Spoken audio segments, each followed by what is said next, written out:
fuel choice that even rivals can agree on? Now that's worth the hype. Cheaper, cleaner, and homegrown. Pump it up with unleaded 88.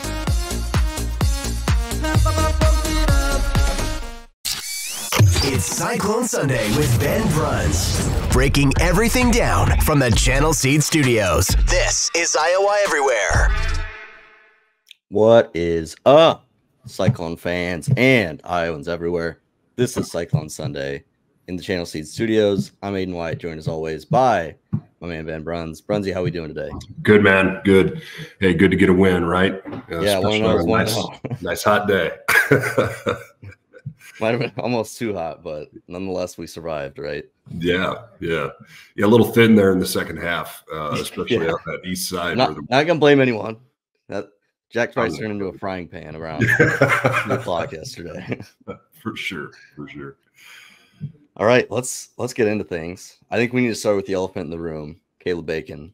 We're recording this early Sunday morning. We don't know the status of his injury. I don't think we can really speculate on anything. But worst case scenario, what is this defense like without Caleb Bacon? Well, it's a huge deal because Iowa State tried a whole bunch of different fronts yesterday. We started the game playing a 3-4-4, which isn't something that we usually do. Trying to leverage outside linebackers to fit more, trying to have two safeties on the field all the time, and it was not effective in the early going, and then we switched over to a 4-3 look that also we really struggled with run fits in. Iowa State was by far our best when we were in our 3-3-5, defense that we've played for years now. And, that relies so much on the run fill of the linebackers and frankly, the safeties and corners. It's a huge loss when you consider the fact that we didn't run fill at all well out of those, more down lineman heavy formations. So, there's going to be pressure on this linebacking crew. With Benzina also sitting out, you were down 2 of your top 3 guys right off the jump, and hopefully he's back this next week. But Caleb is a huge difference maker, and he's one of those guys who can erase plays just like that. And that 3-3-5 really relies on guys making tackles, in close quarters at the line of scrimmage. And I just think, that injury, however long it takes, hopefully it's not something that's really serious, because it will have a huge effect on Iowa State's season. So do you think that, it's kind of weird to think, the defense didn't play great, but they only gave up 3 points. Yeah. They were on the field for something like 38 minutes. Yes, it was almost a 2-1 time of possession advantage to North Dakota. And on a hot day, right? You go into Iowa City and do that, you're going to get beat probably by 10, so which an Iowa 10, is like a normal. Oh, it's like 100, right? Yeah. So I just we'll talk more about the offense in a little bit, but a lack of interest in the run, maybe, it just we'll see. I just don't think. Maybe that's a recipe in the Big 12 you can live with, but probably as the staff looks at this game, they're going to say, "Yeah, we need to even that number up." Hats off to North Dakota. That was a much more game team than what I think certainly I anticipated. Their offensive front was much better than I had imagined. They were awesome at double teams at the point of attack, and they brought a whole bunch of counter look where they're pulling 2 guys to the strength. There were plays where Iowa State's defensive linemen got folded over with the double team, and then both linebackers, or a linebacker and a safety, got flat backed on the way to a 10-yard gain. I was shocked. It was I had not seen that in a long time. So, imagine how that translates into a week's prep going into, next week. There's a lot of growth that needs to happen in order to overcome those kinds of things, because, you can't have guys getting rolled up and win on the defensive side of the football. The turnover was a huge deal. And I think Iowa State's ability to get pressure with the defensive line after they finally got, a little bit better down and distance situation was a huge deal. I'm sure they're going to focus on the third down conversions, but a lot of those third downs is just 3rd and 2, 3rd and 1, that kind of thing. I totally agreed with, the assessment after the game that just, we were, Bo was the one who said, hey, look, 1st and 2nd down is where we made the mistakes that allowed them to convert to third downs. Mm-hmm. And I agree with that. I mean, there's just too much space. That quarterback played too well to stop conversions when it's 3rd and 1. Yeah. All offseason, we kind of heard, Iowa State might run some 4-man front. I think there was only a handful of times that they didn't come out in with 4-down linemen, but they shifted down. Do you think next week, moving forward without Caleb Bacon, we'll see a little bit more of that 4-down defensive front? Well, I don't know. And the reason I say I don't know is because we didn't run Phil well at all out of it, right? So the difference between a 3-man front what we typically run, those defensive linemen are coached to be able to take both gaps, right? You've got to be able to stop your guy, read him, and then if a double's coming, you work into that double and pressure back against it. In that 4-man front, you're coached to have your gap. And so you don't have the luxury of being able to play both gaps and be able to react quick. You have to fight through the pressure, in that singular gap. And so it puts pressure on the linebackers too, because they only have one gap. And so if you're the guy in that gap and you fill and you don't make the tackle, which happened several times on Saturday, actually we were in pretty good position on a couple of plays, missed a tackle for loss in the backfield in the first half. And, we had some plays where if we make those tackles, now all of a sudden the drive is in a much tougher place to try and convert. So I don't know. We'll see. I just think our run fits by and large weren't very good through the whole game. And particularly out of that 4-man front, we struggled to run fit. I think we should end on a positive note with the defense. I thought the defensive backs yesterday were pretty solid. I think we knew coming in that they were going to be extremely good. What did you think yesterday? Yeah, I thought so too. I think, the one pass interference call was kind of like, sure, okay. But it was still good coverage, right? And you're not mad about an aggressive play and good coverage like that. I think there was maybe one play that I saw that something got open, that should have been a connected throw. Everything else was well defended, and I felt like we did a good job of playing both the underneath coverage and the end coverage over the top.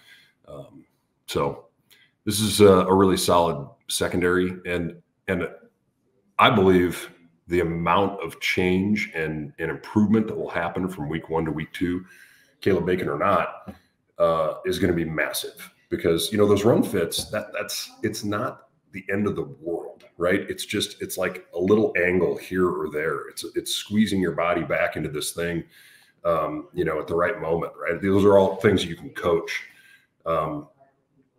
So I think that part is going to be fine. I think, the plays that I saw where guys got rolled over, like that's a physical matchup thing. And did you have enough ability to resist the pressure at the point of attack? I think I was going to watch that film and go, ooh, I want to do that, right? I want to do these things to this defense, and we'll see. But, I really think North Dakota's quarterback play was the part that turned everything, positively for them, right? He was so effective with his feet. He was super effective throwing the ball. He was very patient. I'm not sure that we'll see that this week. It's certainly not an offense that's built around those same principles to read as much stuff as what we saw North Dakota do. But really talented guys across the football next week, and Iowa State will improve a lot, and we'll see. I think it'll be a fun matchup. Yeah, this is Cyclone Sunday here with Ben Bruns. I'm Aiden Wyatt. Let's flip to the offensive side. I'm just gonna say offensive line, you run with it. Yeah, I'll tell you what, I liked what I saw. I really did. I think this offensive line has matured a ton. They're so much bigger and more physical, and their technique is better than a year ago.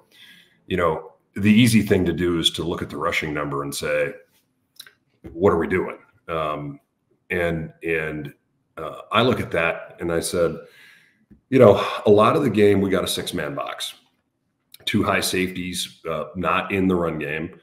North Dakota clearly was worried about Iowa State throwing the football.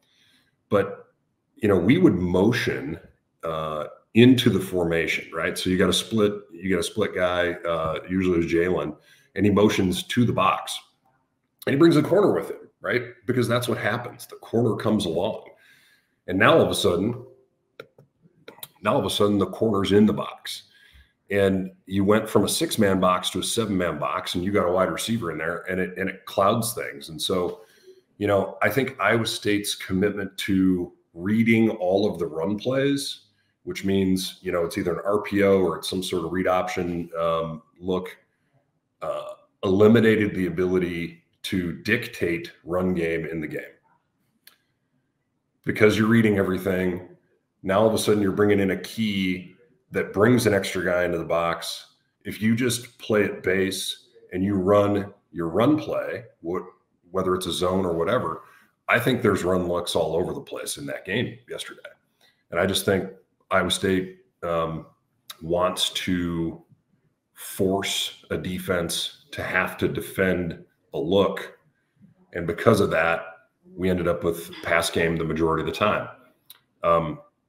So that's something that they may look at and say, hey, you know what, we do want to dictate run more. We want to run more out of a base look.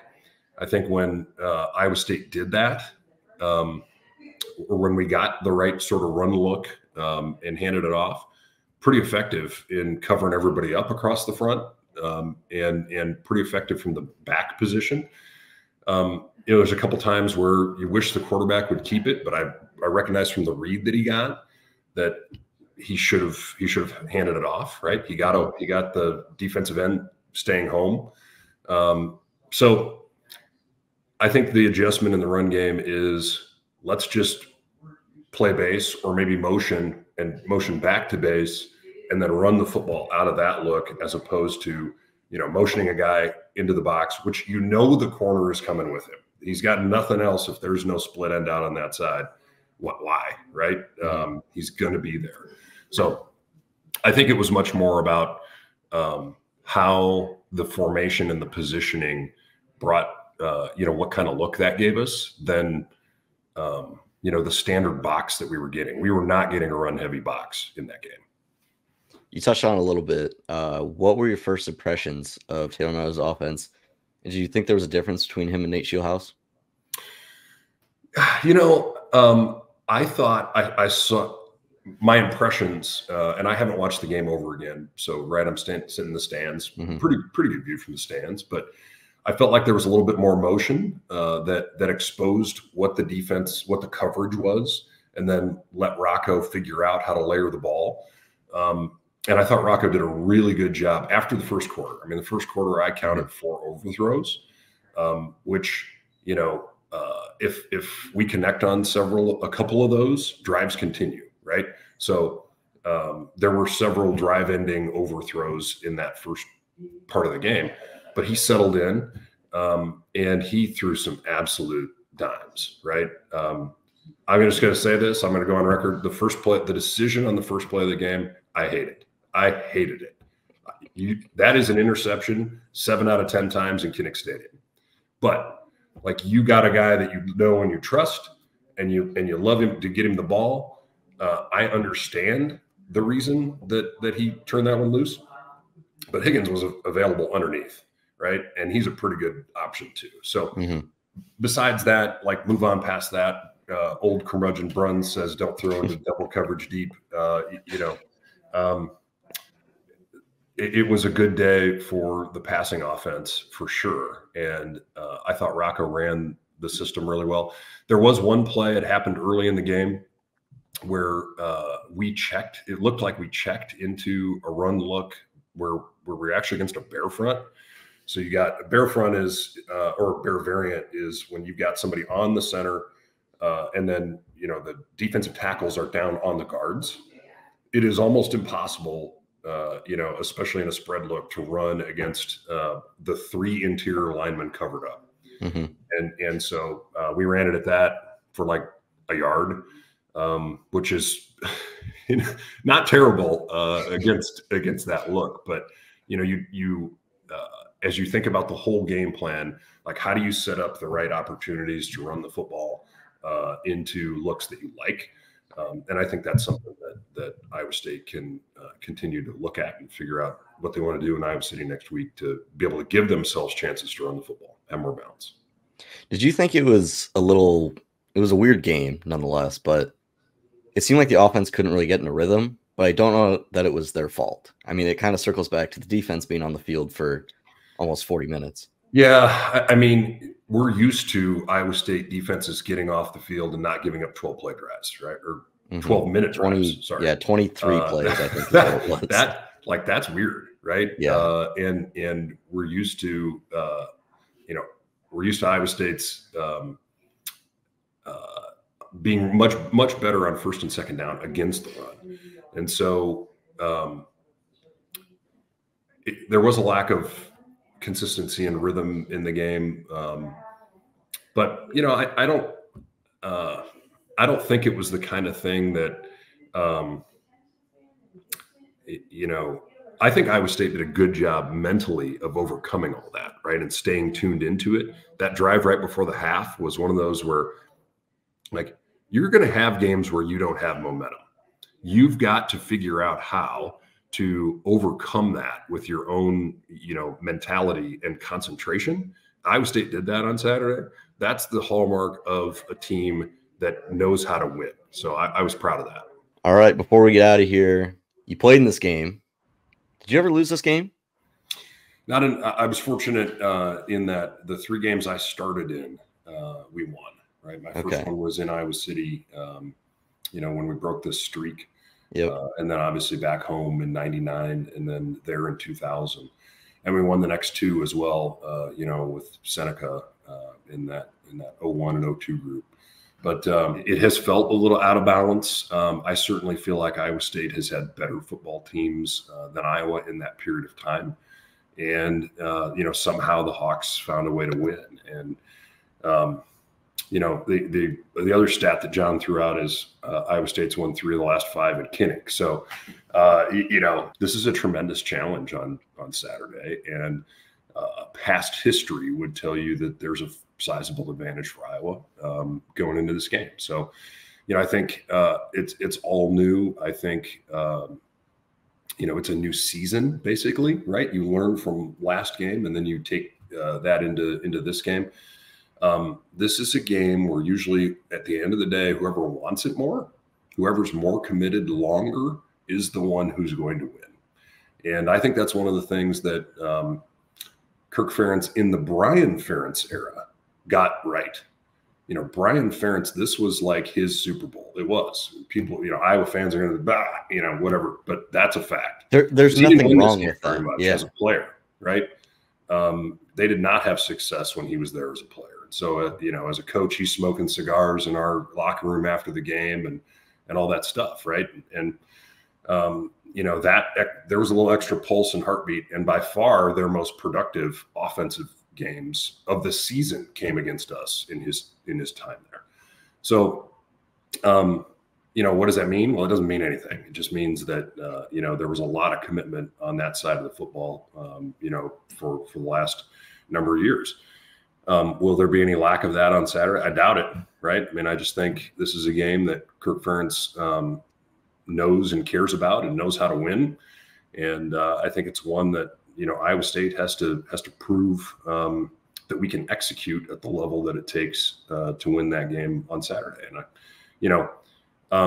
if I can pick on one thing that could undo us, I thought our punt game, which appeared good on Saturday, if those snaps are where they were, in Kinnick Stadium, which a couple of them low, not fielded cleanly by the punter, you're going to get punts blocked, right? And that changes the game. I mean, this is literally, it's about one play, one moment, one, anything. When we won and broke the streak, we blocked a punt at the beginning of the game. That's the kind of play that can, if Iowa State makes that play, it's the sort of thing that can change the entirety of a game and in your favor. So there's so many opportunities in this game, and you have to seize them, and you have to, keep grinding, because I'll tell you what, it's deafening in the early fourth quarter when the game's close and you're down near an end zone, right? It just is. You got to be able to execute. And so, I liked what I saw in terms of the consistency of the offensive line in that game on Saturday. They'll be challenged by a much better defensive unit this week, right? The secondary will be more disciplined and fill faster, right? They'll come up in jump routes that we didn't see in the game on yesterday. So, and I think offensively for Iowa, they're going to look to run downhill. They're going to look to, they're going to look at the power concepts, right? Where you're true double team front side, you're blocking backside. They're not going to just come into this game and run zone run, to try and stretch Iowa State open. They'll do that, right? But they're going to look at that tape and they're going to say, we're going to double team this guy. And then we're going to pull around and bring bigs on these guys, because we saw North Dakota do it with success. And Iowa State's just got to be ready to take on, a big, heavy attack, because I was going to watch the film and say, look, we can win playing power football. All right. Good stuff. Got anything else before close out the show? No, man, I just think, it's good to see you. It's good to be back. Yeah. And I'm excited about this season. I didn't know necessarily what to expect about this football team. I just think this offensive line is going to keep getting better and better. I mean, Jalen sat out this game, and he'll be back at some point, or he'll be able to play at some point in the next few weeks. I just think this group's going to continue to get better offensively. I think the defense, John Heacock's that game yesterday is going to stick in his craw. We know him well enough to know that there's going to be some coaching going on this week. So, I expect a barn burner in Iowa City, and I hope the good guys come out on top. Yeah, I'm right there with you. All right, Ben, thanks for your time. As always, this has been Cyclone Sunday from the Channel Seed Studios here on the Iowa Everywhere Network. We'll be back next week.